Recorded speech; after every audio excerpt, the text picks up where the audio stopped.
Ko te wawata nui o Robin Rangihui a Baj, kai whakahaere o Kupu, kia nui ake te puna ringa tuhituhi Māori ki te reo Māori. He tuatahitanga te hui motuhake o Kupu, ko tana mahi he whakamana i ngā ringa tuhituhi Māori o mua o nai nei anō hoki. Ko tētahi whainga no o Baj i raro i te maru o te ahurei nei, he aki i ngā raukura o ngā kohanga reo me ngā kura kaupapa Māori, kia tuhia ki te pepa rātau pūrākau i roto i tō rātau reo rangatira. Anei te pūrongo a Herewini, waikato. Makariti's life. He ahurei ki te whakakipa i te ringa tuhituhi Māori me tōna reo rangatira. Te reo Māori we have very few and we do need more. Ngā ringa tuhituhi, Kupu. He ahurei e whakanui ana i ngā ringa tuhi Māori o mua o nai nei hoki. Ki te whakatairanga i ngā mātauranga a pānui a tuhituhi.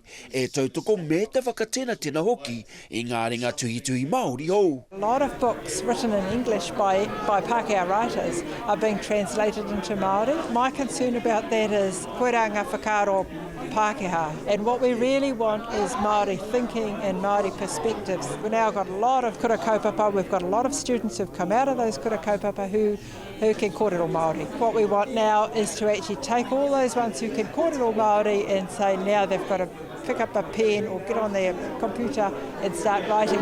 Her prolific writing is something the whole tribe can hang their hat on. He uri a takuta Kerry Ann Wikitera no tūhaurangi. I kōrero ia mo tōna tūpuna mo Mākereti Papakura, he ringa tuhi Māori ia i tōna wā.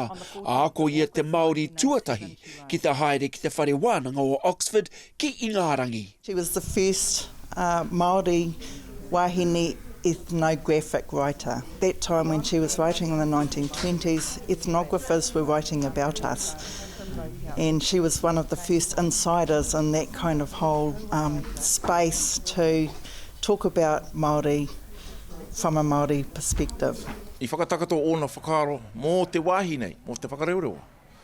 Me ngā mahi, me ngā āhuatango te wā, katahi, ka tukuna atu e ia e ki mua i te arawaro o te whare wānanga o Oxford. E toru ngā ringa tuhituhi Māori o mua, toru te kaumārua o i nai nei, i whakanuia ki te ahurei o Kupu i te tau nei.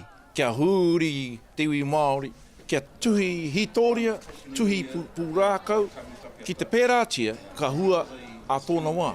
And just expose Māori people to Māori writers, to let them know that there are Māori writers, to let our kids in our schools know there are Māori writers out here and they're telling their stories and you can tell your stories too. Kei te tuhi hoki a tūhaurangi i ētahi pukapuka reo Māori e whakaakoa nei te hītori me te whakapapa o te iwi mō ngā kura tuatahi o te arawa. He roini waikato, te Ao Mārama.